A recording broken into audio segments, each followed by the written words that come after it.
Mazmur 91. Dalam lindungan Allah.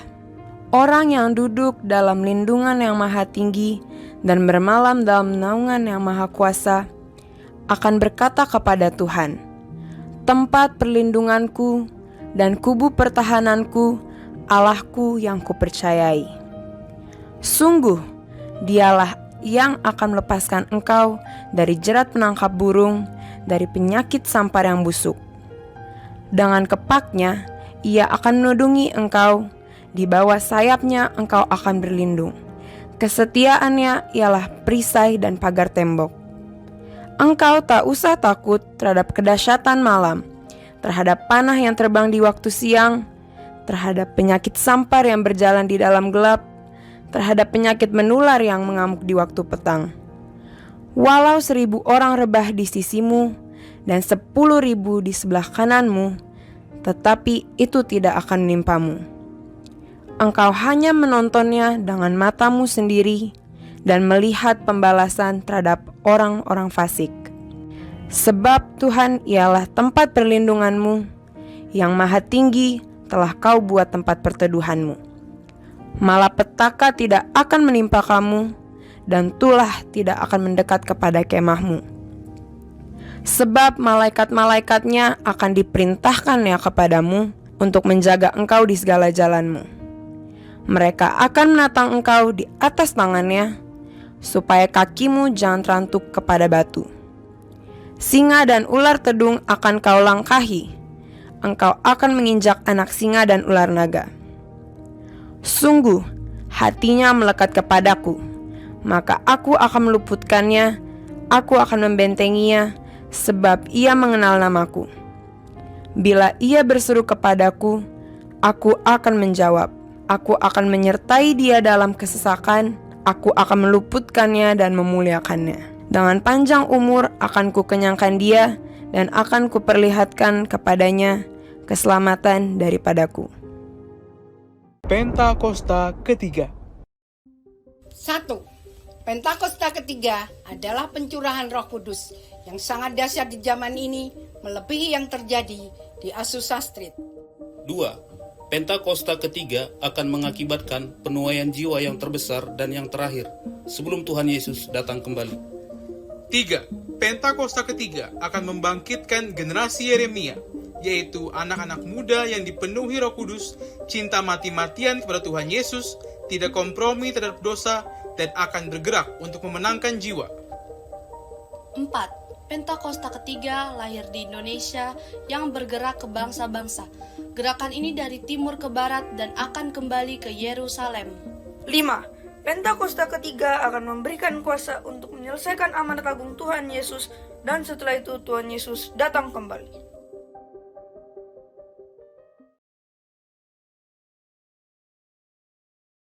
Shalom saudara. Sebagai orang yang telah lahir baru dan bahkan telah menerima baptisan Roh Kudus, pernahkah saudara tiba-tiba ada keinginan untuk berbuat sesuatu yang bertentangan dengan kebenaran firman Tuhan? Seperti keinginan untuk bergosip atau memikirkan hal yang jahat tentang seseorang, atau mungkin keinginan berbelanja yang tidak bisa diatur sehingga harus meminjam uang melebihi batas, atau keinginan untuk menyukai sesama jenis misalnya. Apakah keinginan kita ini adalah hal yang lumrah? Bagaimana caranya kita membedakan keinginan kita dengan keinginan ilahi? Pada Voice of Pentecost kali ini, kita akan membahas mengenai keinginan ilahi versus keinginan duniawi. Menurut Baker's Evangelical Dictionary of Biblical Theology, kata keinginan desires di dalam Alkitab mencakup kehendak manusia, emosinya, dan hasrat. Keinginan ini bisa bertujuan baik, salah satunya yaitu berbelas kasihan, seperti kehendak Yesus dalam Matius 9 ayat 13. Tetapi, keinginan ini juga bisa memiliki konotasi keinginan yang buruk, sesuai Yakobus 4 ayat 2. Dari sini kita bisa memahami bahwa keinginan itu sendiri bisa menjadi salah dan benar tergantung dari tujuan keinginan tersebut dan isi dari keinginan itu.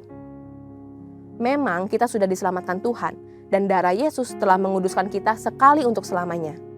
Tetapi manusia lama kita inilah yang terkadang masih memunculkan taringnya dalam bentuk keinginan atau hawa nafsu. Bahkan karena terlalu sering muncul keinginan dan hawa nafsu itu, sampai-sampai kita lupa bahwa ada aspek lain yang harus kita perhatikan lebih lagi, yaitu hidup bagi Kristus. Seharusnya yang menjadi fokus kita adalah berjalan mengikuti keinginan Roh Kudus, bukan keinginan daging kita. Semakin kita bisa berjalan mengikuti keinginan Roh Kudus, maka pelan-pelan hawa nafsu, keinginan daging itu akan meredup dan mati dengan sendirinya. Keinginan Roh Kudus yang seperti apa yang kita ikuti? Dalam 1 Tesalonika 4 ayat 7-8 dikatakan, Allah memanggil kita bukan untuk melakukan apa yang cemar, melainkan apa yang kudus. Karena itu siapa yang menolak ini bukanlah menolak manusia, melainkan menolak Allah yang telah memberikan juga Roh-Nya yang kudus kepada kamu. Dari kedua ayat ini sudah jelas bahwa keinginan Bapa adalah untuk setiap anak-anaknya memilih apa yang kudus dan bukan yang cemar. Dan Roh Kudus diberikan dalam hati setiap kita agar kita memiliki kepekaan untuk tahu apa yang kudus dan berkenan kepada Tuhan. Saat ini pilihan ada di tangan kita. Apakah kita hari ini mau menyenangkan hati Tuhan atau mau menyenangkan kedagingan kita sendiri? Jangan jadikan alasan kita masih di bumi membuat saudara merasa normal dan lumrah mengikuti keinginan daging dan sulit untuk menyenangkan hati Tuhan. Dalam Yakobus 4 ayat 7-8, ada dua cara yang dapat kita lakukan untuk bisa mengalahkan hawa nafsu yang salah. Pertama, kita harus mendekat kepada Allah dan melawan iblis. Seringkali kita begitu berfokus melawan iblis, sampai lupa untuk mendekatkan kepada Allah. Kalau kita menyadari betapa indah dan nikmatnya hadirat Tuhan, maka tidak ada respon lain selain kita mau mengejar hadiratnya. Kedua, kita tidak boleh mendua hati. Satu sisi ingin hidup secara duniawi, dan sisi lain ingin hidup kudus. Kalau kita meremehkan kekudusan Tuhan dan bermain-main dengan dosa, maka hati dan pikiran kita tidak bisa merasakan damai yang sesungguhnya. Jadi saudara, keinginan yang duniawi ini bisa saja sekali-kali muncul dalam hati kita. Tetapi kita memiliki pilihan untuk tidak mengikuti keinginan duniawi itu dan menjadi dosa. Ayo kita berserah kepada kuasa Roh Kudus supaya kita bisa dimampukan untuk bisa hidup mengikuti keinginan Tuhan. Saudara, untuk penjelasan lebih lengkap dari tim teologi kami, silakan buka link yang ada di atas atau scan QR Code yang tersedia. Tuhan Yesus memberkati. Bahwa penyembahan yang terbaik bagi Tuhan datang pada Dia dengan hati yang penuh dengan kerinduan. Sebab Bapa juga rindu memberkati Bapak Ibu Saudara dan saya di tempat ini. Haleluya Yesus. Haleluya Yesus. Kau berfirman dan sembuhkanku. Kau bersabda dan selamatkanku. Tiada yang mustahil bagimu. Yesus, ku percaya padamu. Kau berfirman dan sembuhkanku. Kau bersabda dan selamatkanku.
selamatkanku.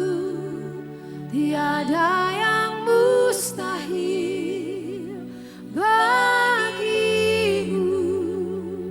Yesus, ku percaya pada. Jemaat tamu Tuhan saja katakan, Kau berfirman.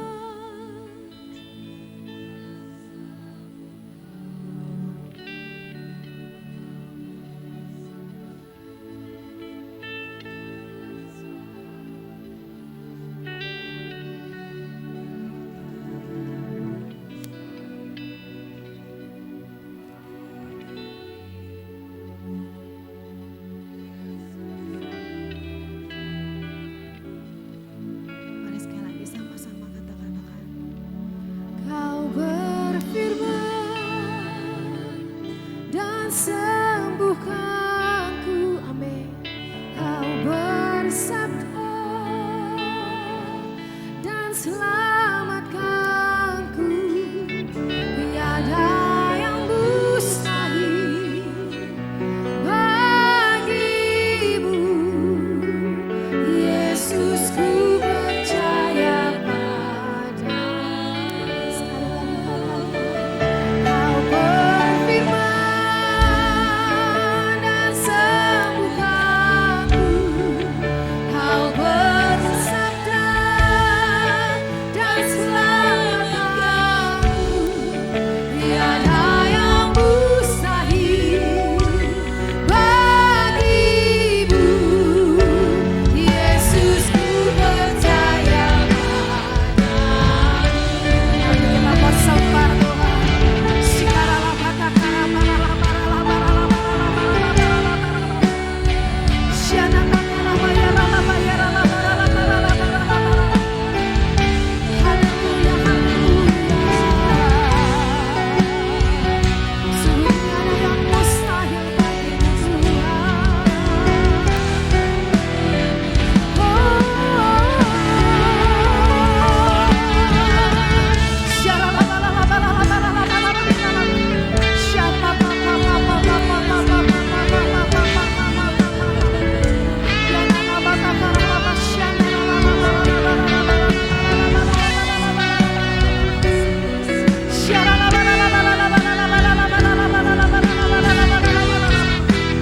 Terima kasih Tuhan. Kebesaran-Mu mengatasi seluruh bumi. Keajaiban-Mu mengatasi seluruh bumi Tuhan. Merendahkan diri kami untuk menyembah-Mu. Kami memasyurkan nama-Mu. Kau Allah Immanuel. Engkau Allah yang Shaddai. Engkau berfirman dan menyembuhkan segala apapun yang menjadi sakit penyakit kami. Terima kasih Yesus. Dalam pujian ini Tuhan, ada kelepasan, ada kelegaan, ada kekuatan yang baru Tuhan.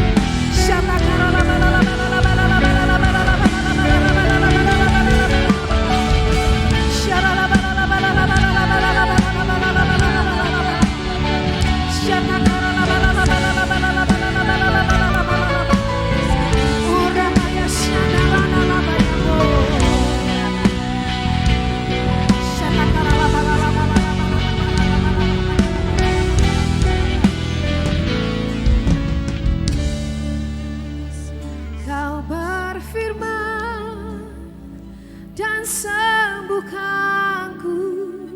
Kau bersabda dan selamatkanku. Tiada yang mustahil bagimu, Yesus, ku percaya pada. Haleluya, haleluya Yesus. Kau berfirman dan sembuhkanku.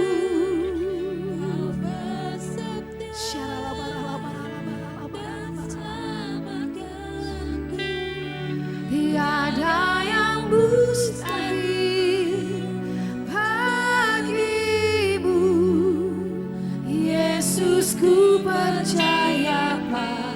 sambil bangkit berdiri Bapak Ibu Saudara. Kau berfirman dan sembuhkan aku. Kau bersabda dan selamatkan aku.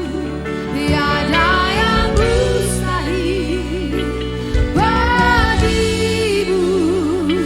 Yesus, ku percaya padamu. Mari ulang lagi jemaat Tuhan. Kau berfirman dan sembuhkanku. Kau bersabda dan selamatkanku. Tiada yang mustahil bagimu. Yesus, ku percaya padamu. Yesus, ku percaya padamu. Yesus, kami percaya Engkau Tuhan. Yesus, ku percaya padamu. Beri sorak-sorak yang paling meriah. Haleluya.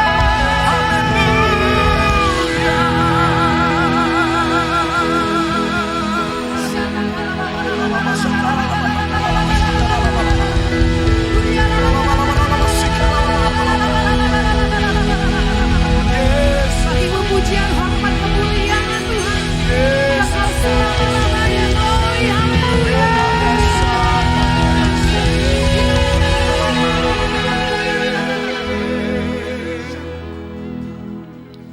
Kami percaya Engkau hadir di tengah-tengah kami ya Tuhan. Sesuai dengan janji-Mu, aku menyertai Engkau sampai akhir zaman. Engkau ada dekat dengan kami. Engkau maha hadir, Engkau hadir di tengah-tengah kami. Berkati secara pribadi, lepas pribadi. Tidak ada satupun yang terlewati ya Tuhan. Berikan kami kebenaran firman-Mu. Supaya kami teguh berdiri di atas kebenaran firman-Mu. Sehingga badai gelombang pencobaan tidak dapat menggoyangkan kami. Kami tetap teguh berdiri di atas firman-Mu. Roh Kudus berbicaralah. Roh Kudus jamahlah. Supaya lewat ibadah ini kami benar-benar diberkati. Kami menyambut firman-Mu dan kami siap diberkati. Kami di dalam nama Yesus kami berdoa dan mengucap syukur. Mari yang percaya bersama-sama katakan Amin. Amin. Amin. Amin. Amin. Amin. Silakan duduk Bapak Ibu Saudara sekalian. Ya, shalom. Ya. Sekali lagi shalom. Ya.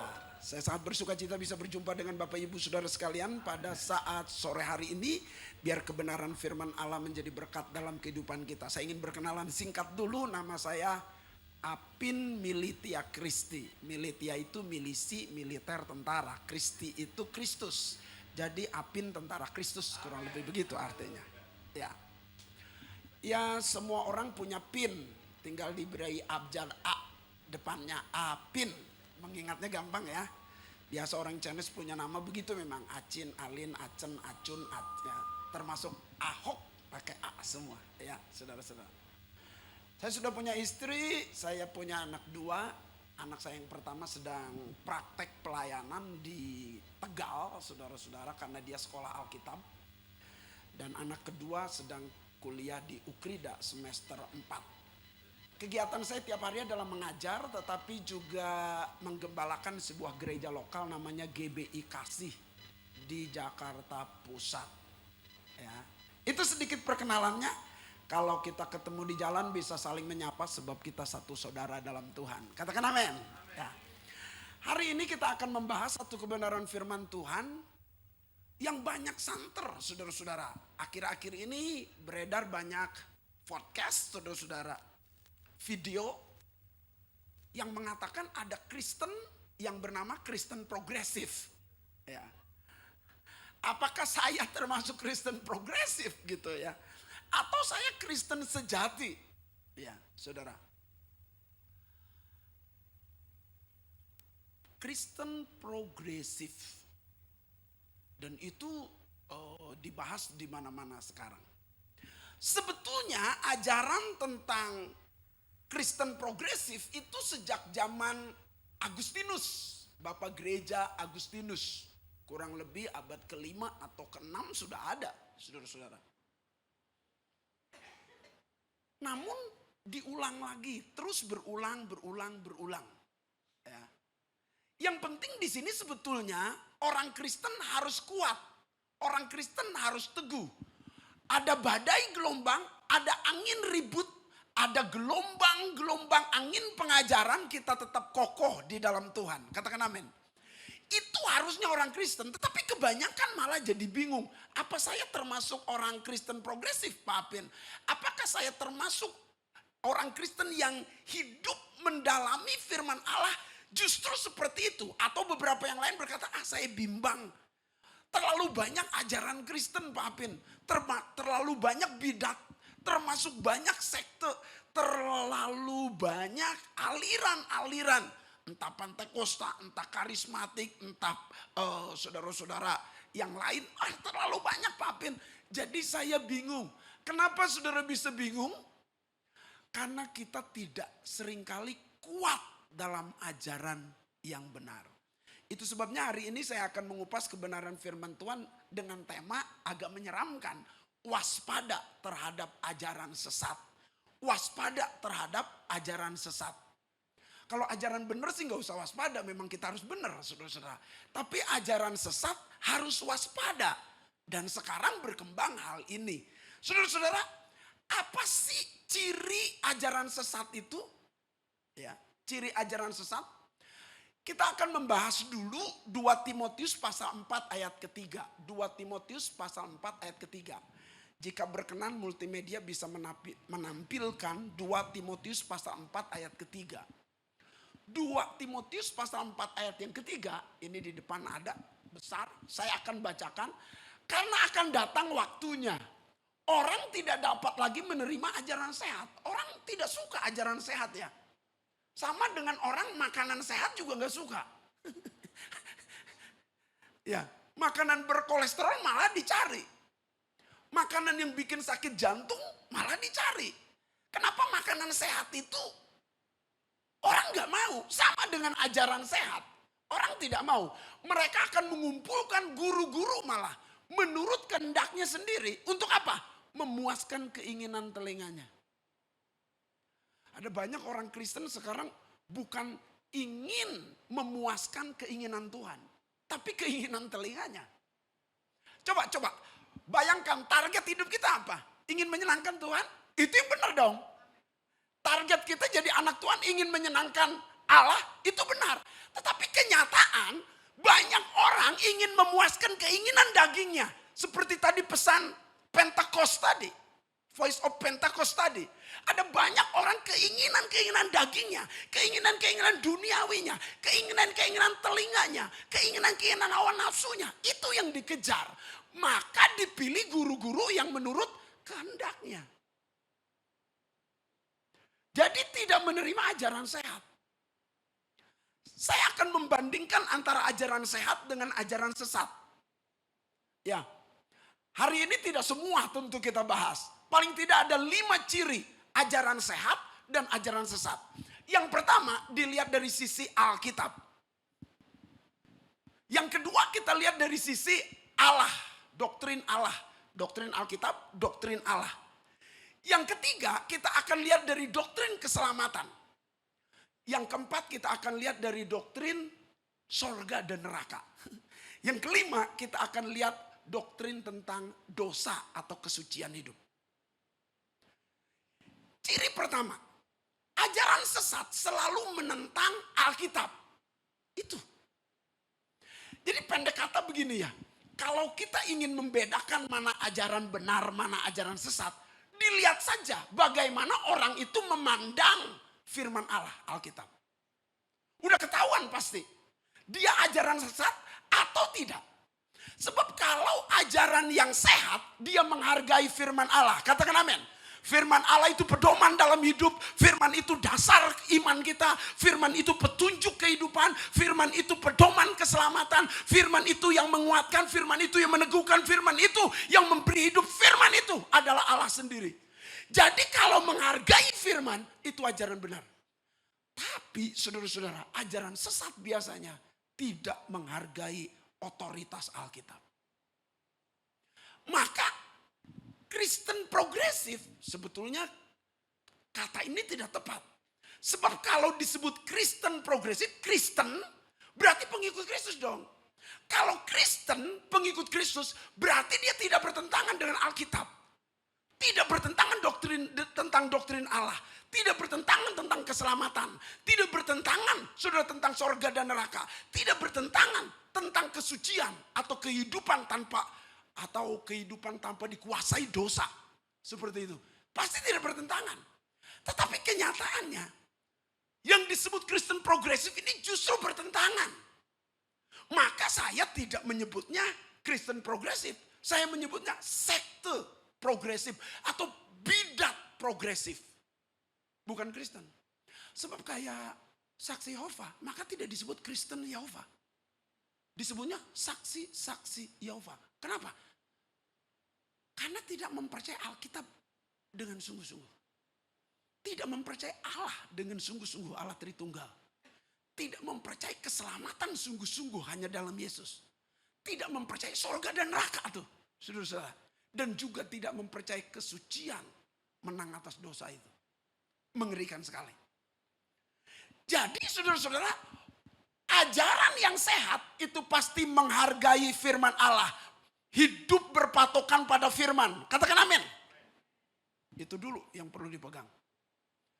Maka kalau ada orang Kristen, Pak Apin, bagaimana supaya saya ini tahan terhadap ombang-ambing pengajaran-pengajaran atau angin pengajaran? Ya harus berdasar pada firman Alkitab. Jadi gimana Pak Apin? Bagaimana baca Alkitabnya? Sering baca Alkitab enggak? Supaya apa Pak Apin baca Alkitab? Ya supaya tidak sesat. Mengapa Alkitab? Ya Alkitab itu wahyu Allah. Alkitab itu firman Allah. Alkitab itu penting. Alkitab itulah yang membuat kita menjadi orang Kristen yang bertumbuh. Sebab bukan oleh roti makanan kita hidup. Tapi karena firman Allah. Maka firman itu penting sekali. Dan firman Allah itu nggak pernah salah, nggak pernah keliru. Firman Allah itu ya dan amin. Benar adanya, tidak pernah salah. Tetapi saudara-saudara, sekte progresif dia berkata, firman Allah itu tidak sempurna kata dia. Yang kedua, firman Allah itu perlu ditambahkan atau diperbaiki, disempurnakan, semakin sempurna. Yang ketiga, dia berkata firman Allah itu dicatat, ditulis oleh manusia, bisa salah dan bisa keliru. Padahal Alkitab katakan bahwa segala tulisan yang diilhamkan Allah. Jadi firman Tuhan itu diilhamkan. Theo itu Allah, theopneustos itu nafas. Jadi dinafaskan Allah. Jadi pasti benar adanya. Katakan amin. Ini ciri pertama. Ajaran sehat selalu mengutamakan Alkitab sebagai pedoman hidupnya. Yang kedua, berbicara tentang kealahan. Biasanya orang-orang ajaran sesat itu tidak percaya Allah Tritunggal.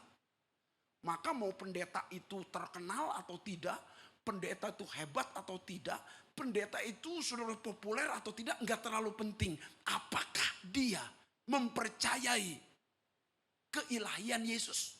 Apakah dia mempercayai Allah Tritunggal? Itu penting. Sebab banyak orang saudara-saudara tidak percaya Allah Tritunggal. Allah Bapa lebih tinggi dari Yesus Kristus. Yesus Kristus lebih tinggi dari Roh Kudus. Nah ini kan kealahannya, doktrin kealahannya keliru. Jadi biasanya ajaran sesat itu memutar balik semua ajaran Alkitab. Nah itu mengerikan sekali. Apa yang diputar balik oleh sekte progresif Pak Apin? Dia melihat sisi Allah itu dari sisi kasih. Allah itu penuh kasih. Tidak mungkin orang berdosa langsung masuk neraka. Pasti Allah ampuni. Allah itu penuh kasih, mengampuni. Allah mengampuni, itu betul. Allah mengasihi, itu betul. Tapi Allah juga adil. Katakan adil. Adil. Bahwa orang yang hidup dalam dosa, dia harus menanggung maut, disiplin ilahi, masuk ke dalam api neraka. Kenapa? Allah itu harus dilihat lengkap. Dia dari satu sisi mengasihi, dari sisi lain dia adalah maha adil. Dari sisi maha kuasa, tapi juga dia menuntut keadilannya. Tapi sekte progresif dia hanya berkata menekankan satu sisi, bahwa Allah adalah kasih. Jadi semua dunia ini Allah kasihi. Udah pasti benar itu. Karena Allah kasihi, maka tidak ada penghukuman. Allah tidak akan menghukum orang. Nah, ini yang salah. Kita kan jadi bapak ya. Kalau anak kita salah, walaupun kita mengasihi, kita pukul enggak? Kita pukul.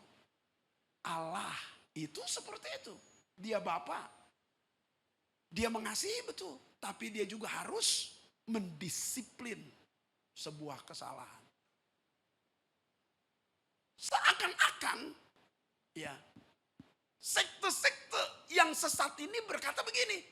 Wah, mau ngambil istri orang, kalau minta ampun pasti diampuni. Oh ya betul. Tapi setelah engkau mengenal Allah, jangan ambil istri orang dong. Kalau begitu berarti belum bertobat dong. Kalau belum bertobat pasti belum diselamatkan dong. Jelas sekali itu. Tapi dia menekankan Allah itu kasih. Mau agama apa saja, universal. Pasti masuk ke surga. Kenapa? Karena ajaran bidat biasanya tidak percaya adanya surga dan neraka. Udah jelas saudara-saudara, sesat. Dari sisi kealahan, dilihat dari Allah yang penuh kasih saja. Tidak Allah yang dilihat secara wawasan yang luas atau menyeluruh. Allah juga adil. Dilihat dari sisi Allah Tritunggal, di situ ada juru selamat. Namanya siapa? Yesus Kristus. Dan bidat progresif itu tidak percaya bahwa hanya Yesus satu-satunya jalan keselamatan. Enggak percaya. Karena mereka selalu punya prinsip ada banyak jalan menuju Roma. Ya iyalah, menuju Roma mah banyak jalan. Saudara mudik aja banyak jalan kan. Bisa lewat Pantura, bisa lewat selatan, bisa lewat utara, bisa lewat mana saudara-saudara. Termasuk bisa lewat, enggak utara, enggak selatan, tapi lewat pesawat. Banyak jalan untuk mudik. Tapi ke sorga bukan mudik. Ke sorga bukan pariwisata ke Roma, bukan. Ke sorga ada pemiliknya. Dan pemilik yang berkuasa di sorga dan di bumi siapa?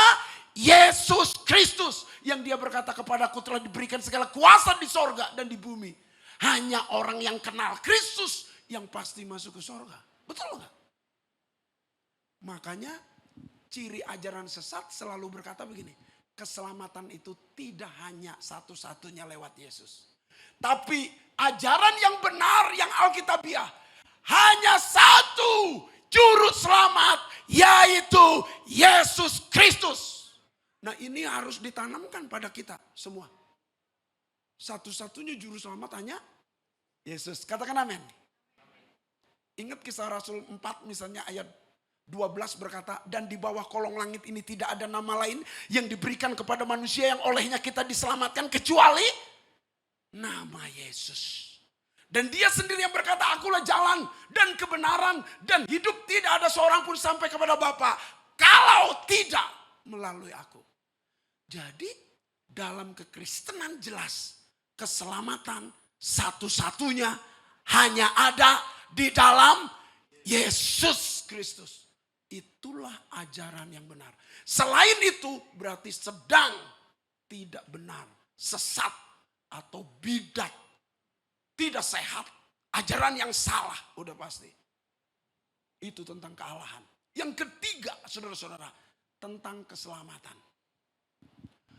Para bidat yang bernama progresif, dia berkata bahwa keselamatan bisa hasil kerja keras, bisa hasil usaha. Usaha manusia. Memang begitu ya, agama manapun, tokoh manapun, keselamatan masuk surga itu perlu apa? Kerja keras, perlu usaha. Hanya Kristen yang enggak begitu. Orang Kristen mengatakan bahwa kemenangan kita karena Kristus berikan di atas kayu salib. Keselamatan karena pemberian Allah, bukan usaha manusia, bukan pekerjaan manusia. Hanya Kristen yang begini. Dan bila bertentangan dengan ini, bukan ajaran sehat, tapi ajaran sesat. Coba bisa ditayangkan. Filipi pasal 2. Efesus pasal 2 ayat 8 sampai 9. Efesus pasal 2 ayat 8 sampai 9. Coba kita perhatikan. Sebab karena kasih karunia itu pemberian artinya. Sebab kasih karunia itu anugerah namanya. Sebab kasih karunia kamu diselamatkan oleh iman. Itu bukan hasil usahamu. Tetapi jadi jelas keselamatan dalam kekristenan itu pemberian Allah. Itu anugerah Allah. Itu kasih karunia Allah. Bukan usaha manusia. Katakan amin. Ini perlu. Jadi kalau ada orang ngajar bahwa kamu berbuat baik, bahwa kamu selamat. Kalau kamu berbuat baik pasti selamat. No. Kalau kamu ibadah pasti selamat. Kalau kamu pelayanan pasti selamat. No. Pelayanan ibadah tidak menyelamatkan. Ibadah dan pelayanan adalah bukti bahwa kita sudah diselamatkan. Kalau kita belum diselamatkan bisa ibadah? Nggak bisa. Kalau kita belum diselamatkan bisa berbuat baik? Nggak bisa. Diselamatkan dulu baru buahnya apa? Perbuatan baik. Kalau kita bilang begini, Pak Pin, saya ini orang yang diselamatkan. Saya orang diselamatkan. 1000 kali saudara berkata bahwa saudara orang yang diselamatkan. Tapi perbuatannya terus menerus hidup dalam dosa. Berarti belum diselamatkan. Kenapa? Sebab tanda orang yang diselamatkan. Dia punya buah-buah pertobatan. Katakan amin. Kalau tidak ada buah-buah pertobatan belum diselamatkan. Maka kalaupun kita berbuat baik, kalaupun kita berbuat yang benar, itu karena kita sudah diselamatkan. Itu sebagai buah kelahiran baru. Itu sebagai buah perbuatan yang benar-benar telah diubahkan karena sudah diselamatkan. Katakan amin. Maka ayat yang ke-9 di sini ditegaskan, itu bukan hasil pekerjaanmu. Jadi keselamatan itu bukan hasil pekerjaan kita. Jangan ada orang yang memegahkan diri. Maka orang Yahudi seminggu itu puasa 2 kali. Dia merendahkan orang yang pemungut cukai. Dia berkata, aku berpuasa 2 hari seminggu tidak seperti pemungut cukai ini.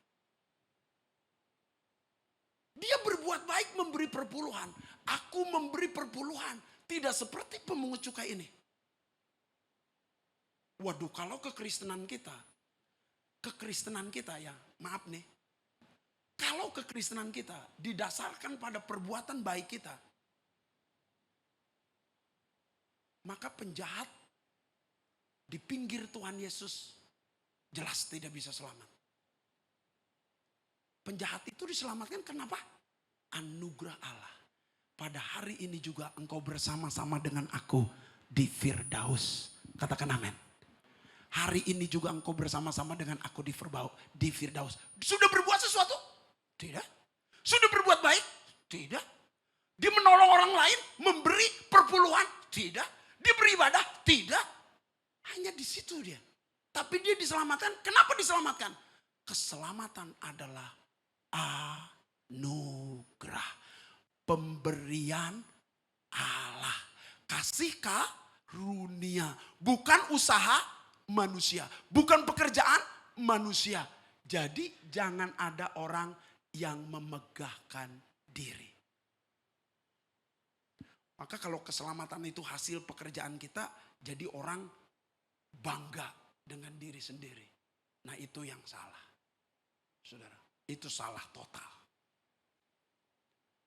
Yang ketiga, saudara-saudara. Oh, Alkitab itu yang pertama. Yang kedua, tentang kealahan, keilahian. Tentang doktrin Tritunggal. Ya, bahwa Yesus adalah satu-satunya juru selamat, bukan yang lain. Saudara-saudara, yang ditekankan bukan hanya kasih, saudara-saudara, tapi keadilan Allah juga. Yang ketiga tentang keselamatan, yang keempat tentang sorga dan neraka. Begini, pendiri Saksi Yehova namanya T.S. Russell, Charles T.S. Russell, itu nggak percaya adanya sorga dan neraka. Kenapa? Karena T.S. Russell itu sangat takut sekali masuk neraka. Karena itu dia mengajarkan nggak ada neraka. Kristen progresif atau sekte progresif lebih tepatnya, dia tidak mempercayai adanya sorga dan neraka. Mereka berkata begini, karena Allah penuh kasih, maka dia tidak menyediakan neraka. Hati-hati loh, lihat ajaran Alkitab. Yesus selalu berkata, kepada mereka, Yesus berkata, aku melemparkan mereka, di sanalah terdapat apa? Ratap dan kertak gigi. Itu berbicara apa? Neraka. Di sanalah api yang menyala-nyala. Dan dalam api itu ulatnya pun tidak mati. Ini berbicara apa? Neraka. Jadi neraka ada enggak? Jelas ada. Itu Alkitab yang bilang. Tapi sekte progresif, ajaran sesat, enggak percaya adanya neraka. Juga tidak percaya adanya surga. Surga itu bagi mereka tidak jelas. Kebahagiaan di bumi aja surga. Tetapi surga itu ada. Saudara tahu adanya gimana? Yesus naik ke surga. Jadi Yesus naik kemana? Pokoknya ke atas Pak. Di atas ada apa? Enggak tahu Pak ada apa. Pokoknya dia naik ke atas. Oh ada satu tempat. Samayim namanya. Surga. Heaven dalam bahasa Inggris. Surga. Yang Yesus berkata, aku pergi ke sana untuk menyediakan tempat. Di rumah Bapakku banyak tempat. Supaya tersedia, aku akan datang kembali. Dan engkau, aku merindukan di mana aku berada, engkau pun berada. Jadi sorga itu ada. Neraka itu ada. Real neraka itu. Sorga juga real. Tapi yang namanya ajaran bidat justru gak percaya sorga dan neraka. Yang terakhir. Tentang kesucian hidup. Mereka tidak berpikir dosa itu serius. Tapi Kristen yang benar, dia benar-benar melihat bahwa akibat dosa itu serius. Maka harus hidup suci. Semua orang telah berdosa dan telah kehilangan kemuliaan Allah. Upah dosa apa? Begitu seriusnya upah dosa adalah maut, kematian. Maut yang apa? Maut yang kekal. Berbicara maut, dalam teks asli Alkitab terpisah dari Allah. Berarti pada kekekalan. Sangat serius bagaimana orang Kristen harus hidup dalam kesucian. Tetapi sekte progresif berkata hidup ini santai, nikmati aja saudara-saudara. Ya, nggak serius-serius amat. Dosa itu tidak akan berakibat fatal buat kita. Karena Allah penuh kasih. Balik lagi. Dan ini yang menyebabkan kehancuran. Orang-orang Kristen yang tidak punya dasar yang teguh. Akhirnya Pak Apin. Setelah kita tahu ciri-ciri ajaran sesat. Dari sekte progresif. Apa yang perlu dilakukan Pak Apin? Ada 3 usaha yang perlu kita lakukan. Yang pertama usaha pribadi. Yang kedua, usaha gereja. Yang ketiga, saudara-saudara, pilihan, choice. Yang pertama dulu saya jelaskan. Pak Apin, apa yang perlu saya lakukan? Yudas pasal 1 ayat 20. Emang Yudas itu cuma satu pasal ya? Ayat 20. Coba tampilkan Yudas 20. Yudas ayat 20 bunyinya apa? Coba kita baca sama-sama. 1, 2, 3. Akan tetapi kamu, saudara-saudaraku yang kekasih apa? Bangunlah dirimu sendiri. Di atas apa? Dasar imanmu. Dasar iman itu lewat apa? Firman. Dasar imanmu yang paling suci. Jadi ngebangunnya pakai kesucian. Tidak boleh hal yang negatif atau yang kotor. Dan berdoalah dalam Roh Kudus. Saudara, kita sesat atau tidak? Terombang-ambing atau tidak? Kita jadi orang yang jatuh atau tidak? Kita jadi orang yang sukses atau justru kita jadi orang Kristen yang gagal? Tergantung siapa?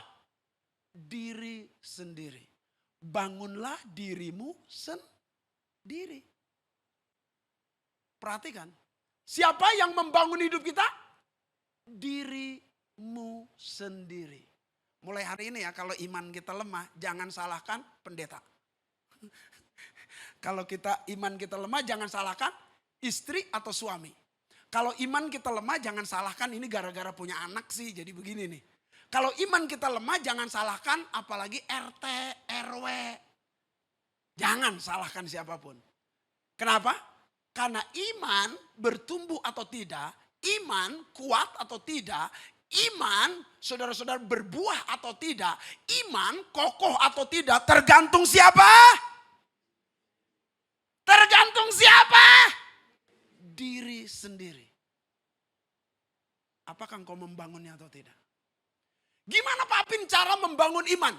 Ada 2 cara membangun iman yang paling baik menurut Peter Wagner. Yaitu baca Alkitab, yaitu firman, dan berdoa. Itu yang kedua.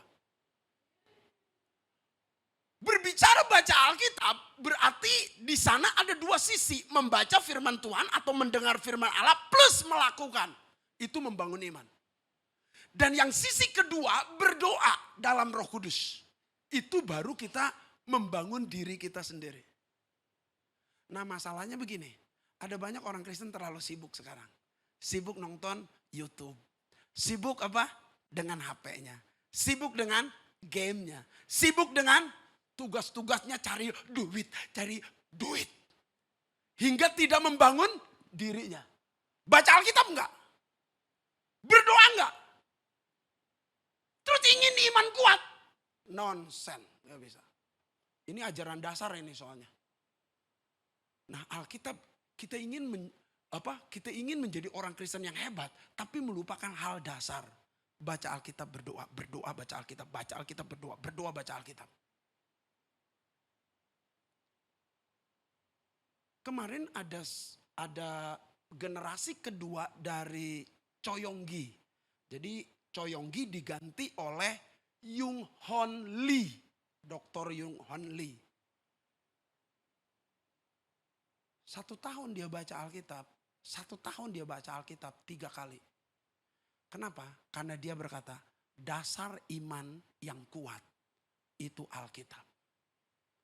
Iman bertumbuh itu baca Alkitab. Iman timbul dari pendengaran akan firman Allah, Alkitab. Jadi tanpa Alkitab tidak ada pertumbuhan. Itu sebabnya saya membaca Alkitab setahun berapa kali? 3 kali. Kalau kita, saudara-saudara, kadang-kadang sampai saat ini belum baca Alkitab. Bisa begitu dari Kejadian sampai Wahyu. Saya pernah khotbah di sebuah gereja dan kasih seminar di sebuah sinode juga. Saudara-saudara. Saya berkata satu kalimatnya yang paling kasar begini. Siapapun kita pelayan Tuhan, hamba Tuhan, sebelum atau belum pernah baca Alkitab dari Kejadian sampai Wahyu, jangan berkhotbah. Siapapun dari kita guru sekolah minggu yang belum pernah baca dari Kejadian sampai Wahyu, jangan cerita sekolah minggu. Kenapa? Karena bagaimana engkau bisa menceritakan tentang Allah. Baca Alkitab pun tidak pernah baca dari Kejadian sampai Wahyu. Ada pendeta yang kesinggung, saudara-saudara. Dia marah sekali. Saya gembala, masa saya nggak boleh berkhotbah? Dia marah sekali. Tapi waktu berdoa Tuhan tegur dia. Ya memang kamu belum baca Alkitab. Kamu tidak benar. Pernah nonton film kungfu atau drama Korea? Pernah?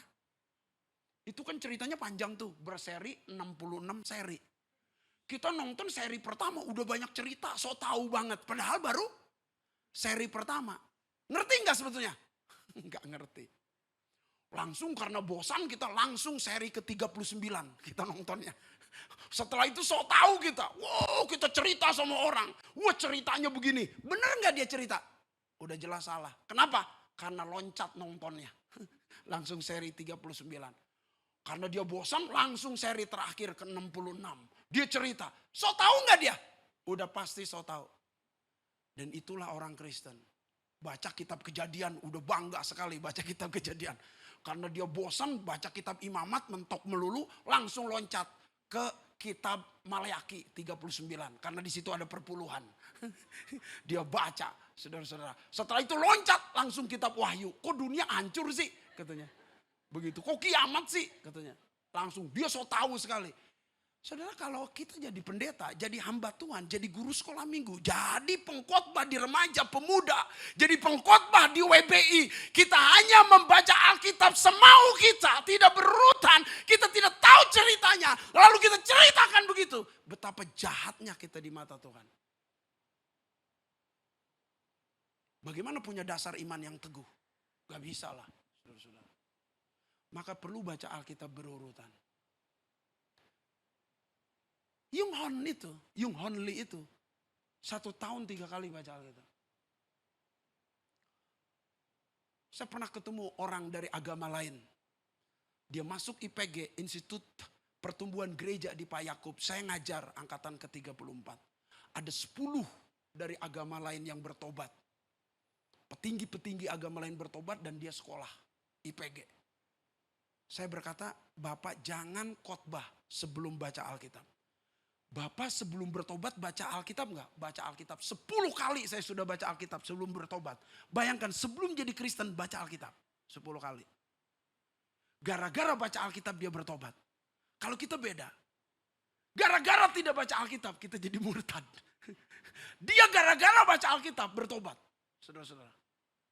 Dan sekarang saya berkata, setelah Bapak bertobat, Bapak berapa kali baca Alkitab? Yang jelas 1 tahun 3 kali saya baca Alkitab. Hebat sekali. John Sung, Dr. John Sung, kan tadi kalau Yung Hon Lee itu baca Alkitab 1 tahun 3 kali.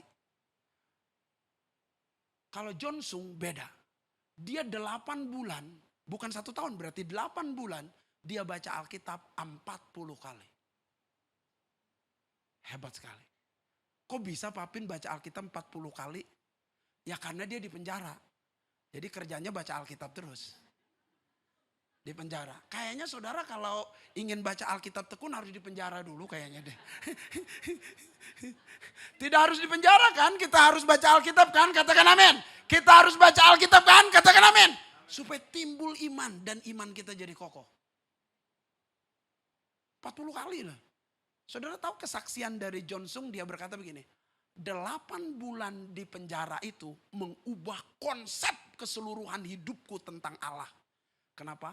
Karena 8 bulan itu aku membaca Alkitab 40 kali. Abraham Park itu orang Korea. Seingat saya sebagai seorang dosen, tidak ada hamba Tuhan yang lebih baca Alkitab lebih banyak dari Abraham Park ini. Kecuali kalau saya belum pernah belajar ya. Atau belum pernah tahu. Abraham Park baca Alkitab selama hidupnya 1.800 kali. Saudara gimana? 1 kali Pak, itu pun kali Ciliwung. Kita harus sering baca Alkitab. Supaya apa? Tidak terombang-ambing oleh berbagai angin pengajaran. Orang lain mengajari apa? Nanti saya beritahu bahwa nanti akan ada ajaran sesat yang lebih sesat dari sekarang. Lebih banyak dari sekarang. Tapi kalau saudara tekun di dalam Alkitab membaca firman Allah, lalu saudara hidup dalam pimpinan Roh Kudus, engkau akan kuat. Katakan amin. Engkau akan kuat. Katakan amin. Engkau akan kuat. Udah pasti. Kecuali kita kerjanya hanya nonton YouTube, Instagram, TikTok, game. Bagaimana kekuatan iman kita bisa? Kita hanya kerja, sibuk, lupa firman Tuhan, lupa berdoa. Kita bisa kuat? Gak bisa. Yang kedua tadi usaha pribadi ya yang pertama. Yang kedua usaha gereja. Saudara gereja ini sudah bagus. Gerejanya di bawah Pak Insinyur Insinyur Niko sudah bagus. Ada Voice of Pentecost tadi ya. Ya, seperti itu, ada pengajaran, ada pembinaan, ada pelatihan yang lalu, ada pelatihan saudara-saudara, pelatihan konselor, pelatihan penginjilan, pelatihan untuk menafsirkan baca Alkitab. Juga ada komsel, di sana ada pelatihan saudara-saudara merenungkan, ada pelatihan menyampaikan, ada pelatihan bersaksi. Itu harus diikuti. Itu usaha gereja, sudah bagus. Usaha gereja sudah bagus. Yang ketiga cuman, choice, pilihan. Begini saudara-saudara, ini pendeta Apin nih khotbah. Khotbah kita, tiap minggu dikhotbahin kan, khotbah. Sampai lidah pendeta mental, diambil lagi, ditaruh lagi. Tapi kalau kita memilih untuk tidak dengar firman Allah, bisa nggak? Bisa. Pendeta sampai nonggeng-nonggeng, kalau kita bilang, ya terserah pendeta. Kalau saya memilih hidup dalam dosa, mau apa? Terserah nasihat pendeta, kalau saya mau berzina, mau apa? Terserah pendeta mau khotbah apa, kalau saya tetap nyolong listrik, mau apa? Emang pendeta mau ikut campur sama saya? Oh iya loh. Usaha gereja mau komsel, mau diberitakan, ayo komsel, ayo ikut pembinaan. Sampai nonggeng itu pembawa pengumuman. Kalau saudara bilang, kagak mau ya, sorry ya. Bisa bertumbuh gak? Gak bisa. Kenapa? Karena untuk kekuatan iman, itu ada choice, ada pilihan. Saudara milih ikut program gereja, ingin milih untuk membangun diri saudara sendiri, itu pilihan. Saudara tidak mau membangun diri saudara, itu juga pilihan. Saudara tidak mau ikut pembinaan di gereja, ibadah di gereja, komsel di gereja, saudara juga pilihan. Tetapi tanggung jawabnya harus ditanggung secara pribadi. Jadi Pak Apin, choice kita harus apa? Begini. Saudara ya, pengkhotbah, kita sudah khotbah berkali-kali. Ke gereja, kita sudah ke gereja berkali-kali. Saudara pelayanan, sudah mungkin pelayanan berkali-kali. Tapi saudara punya choice, pilihan. Saudara ingin mengenal Allah lebih lagi atau tidak? Saudara ingin mengenal Allah secara pribadi atau tidak? Saudara ingin mengenal Allah secara pengalaman atau tidak?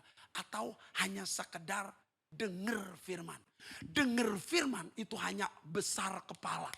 Dengar firman hanya banyak pengetahuan. Tetapi kalau engkau ingin dalam sebuah pengalaman, praktekkan firman Allah dalam sebuah pengalaman. Baru engkau akan kuat imannya. Engkau jangan hanya tahu Allah penyembuh, tapi engkau nikmati kesembuhan ilahi. Engkau punya pengalaman bahwa engkau disembuhkan. Jangan menikmati bahwa doa itu penting, tapi nikmati, aku pernah mengalami jawaban doa. Harus ada kesaksian begitu. Saudara jangan hanya tahu penyembahan itu penting, penyembahan itu berguna, tapi hiduplah dalam penyembahan sehingga engkau merasakan hadirat Allah. Itulah kekristenan yang kuat. Sehingga engkau tidak diombang-ambingkan oleh berbagai pengajaran. Kenapa?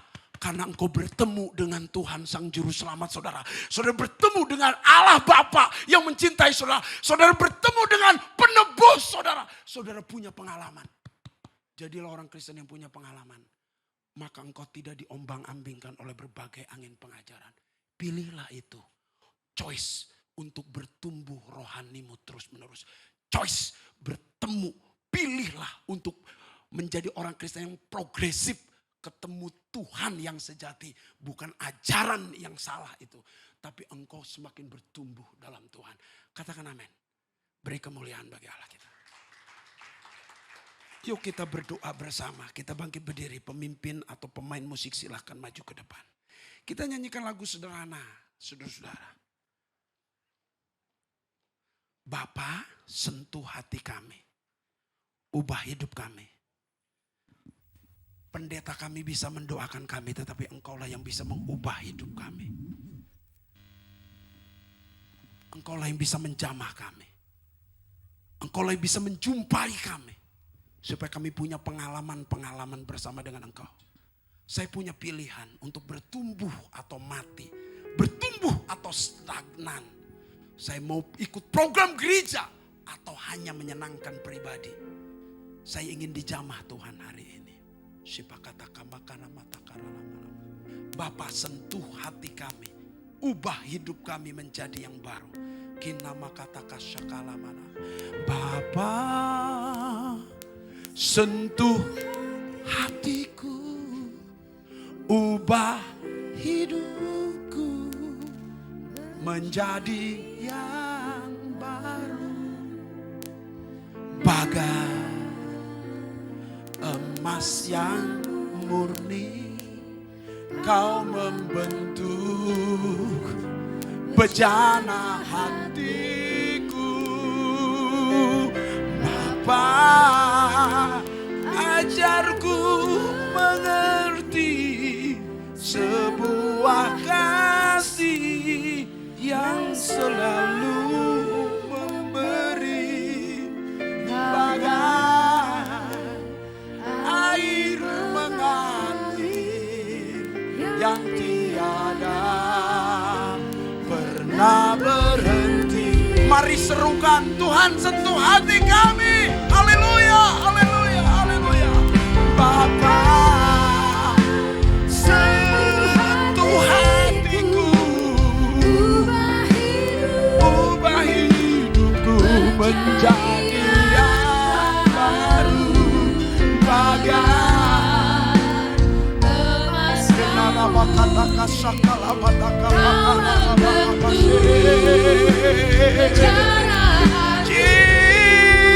Yesus Bapa, Yesus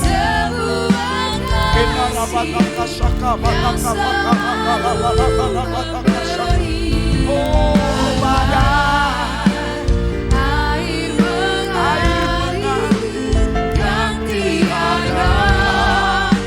pernah bersembah dia.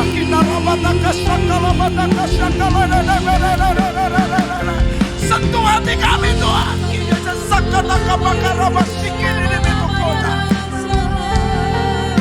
Sentuh hati kami Tuhan.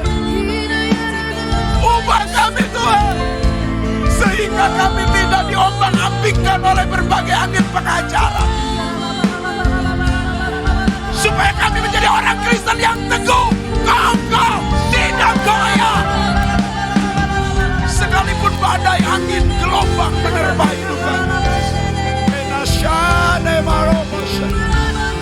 Tumbuhkan pengalaman-pengalaman baru Tuhan,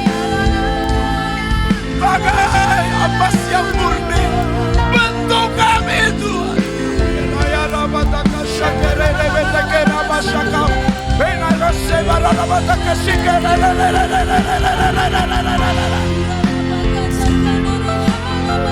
Oh Yesus,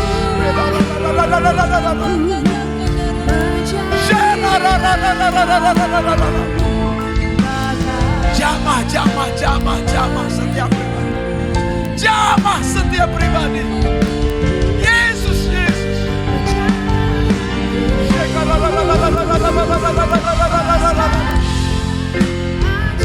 Ajar kami mengerti, ajar kami mengerti. Oh Yesus.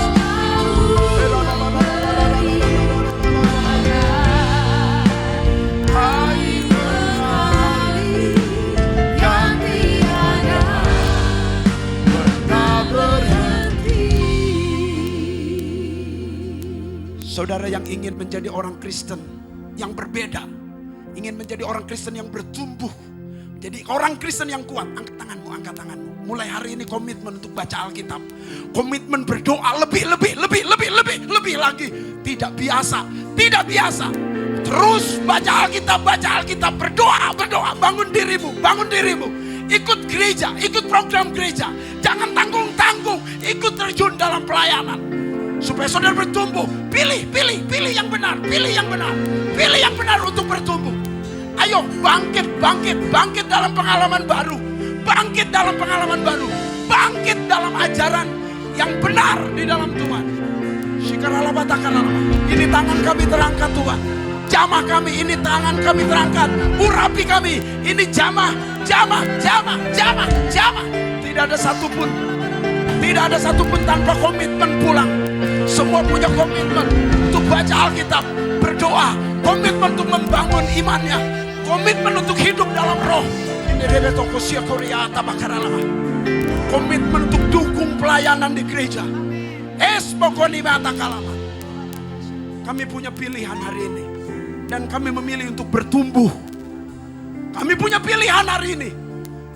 Kami punya komitmen untuk berkembang iman kami. Punya pengalaman bersama dengan Engkau. Tumbuh pengalaman-pengalaman baru. Baik dalam doa, baik dalam pelayanan, baik dalam kehidupan, baik dalam praktek firman. Tumbuh pengalaman-pengalaman baru. Kami bukan hanya tahu kesembuhan, tapi kami mengalami kesembuhan. Kami bukan tahu bahwa setan bisa diusir, tetapi kami mengusir setan-setan. Kami bukan hanya disembuhkan, tapi kami berdoa bagi orang sakit disembuhkan. Kami akan dipakai Tuhan, lebih lagi. Urapan Allah turun, urapan Allah turun atas kami. Haleluya. Yes. Sentuh hati kami Tuhan, sentuh hati kami. Haleluya. Sentuh hatiku, ubah hidupku. Menjadi yang baru, bahkan lepasnya murni.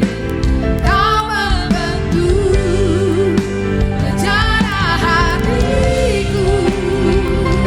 Bapa, ajarku mengerti sebuah kasih yang selalu memberi, bagai air mengalir yang tiada pernah berhenti,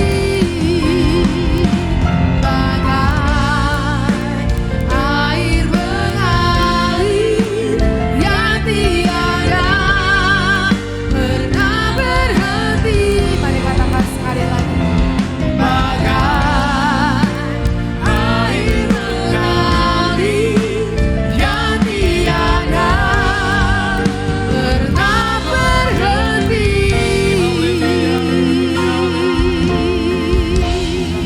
Haleluya. Haleluya. Silakan duduk kembali Bapak Ibu dalam hadirat Tuhan. Haleluya. Shalom Bapak Ibu, selamat sore. Muka-muka yang berbahagia telah menerima firman Tuhan, amin. Yang mendapatkan sesuatu yang besar dari firman Tuhan, boleh lambaikan tangannya. Haleluya, semua menerima berkat Tuhan. Ya, tadi ngomong-ngomong tentang Kristen progresif ya, ini yang menjadi hal penting buat kita, terutama buat anak-anak muda nih. Lewat sosial media itu udah mulai gencar ya, jadi buat anak-anak muda, dewasa muda semuanya harus lebih aware lagi ya untuk menerima semua informasi yang ada di sosial media. Jadi kita think to be a smart people gitu ya, jadi bisa memilah mana yang baik dan mana yang kurang baik gitu ya. Segala pujian dan syukur bagimu, Allah yang mulia, kuduslah namamu. Kaulah yang awal, yang akhir dari segalanya. Yesus, kaulah pujian bagiku.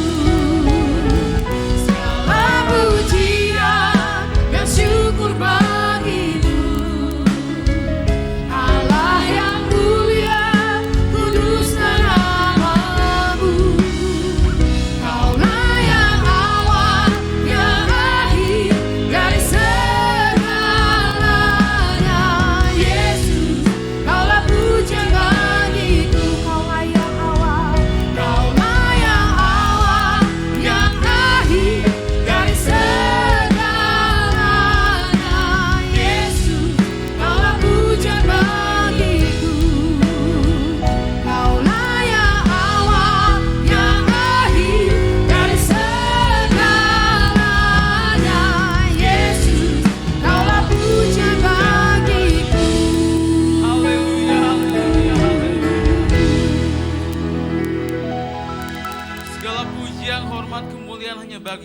Tuhan Yesus. Terima kasih Tuhan.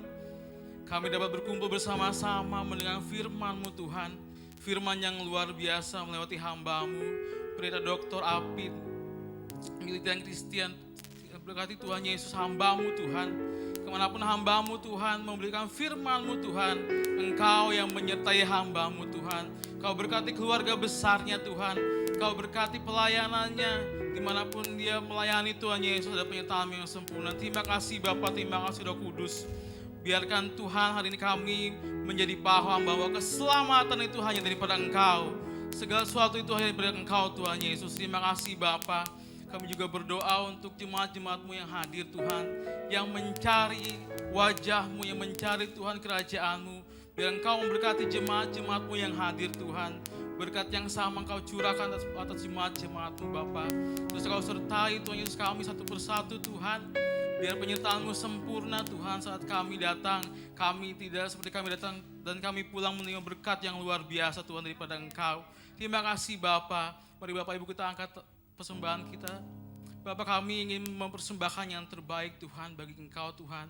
Biar persembahan yang kami berikan Tuhan menjadi persembahan yang kudus dan berkenan di hadapan-Mu. Terima kasih Bapak, terima kasih Roh Kudus. Terus penyertaan-Mu sempurna Tuhan. Minggu-minggu ke depan Tuhan Yesus. Terima kasih Bapak, terima kasih.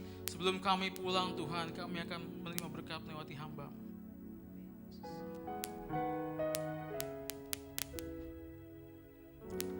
Terima kasih Tuhan buat kehadiran-Mu malam hari ini buat setiap kami. Kami yang datang ke tempat ini ngalamin perjumpaan dengan Tuhan, maka hidup kami pasti dipulihkan Tuhan. Terima kasih Tuhan. Ibadah ini sudah selesai, tapi kami percaya Roh Kudus yang baik akan selalu menemani kami. Mari Bapak Ibu jemaat Tuhan, arahkan hati kita kepada Tuhan. Angkat kedua tangan-Mu dan terimalah dengan iman. Berkat kasih karunia dari Allah Bapa di surga, cinta kasih daripada Tuhan Yesus Kristus, pengorbanannya di kayu salib, dan persekutuan daripada Roh Kudus menyertai kita semua mulai hari ini sampai selama-lamanya. Amin.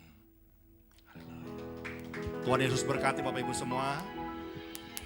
Selamat hari Minggu Bapak Ibu Saudara, tetap sehat, tetap kuat. Tuhan Yesus memberkati.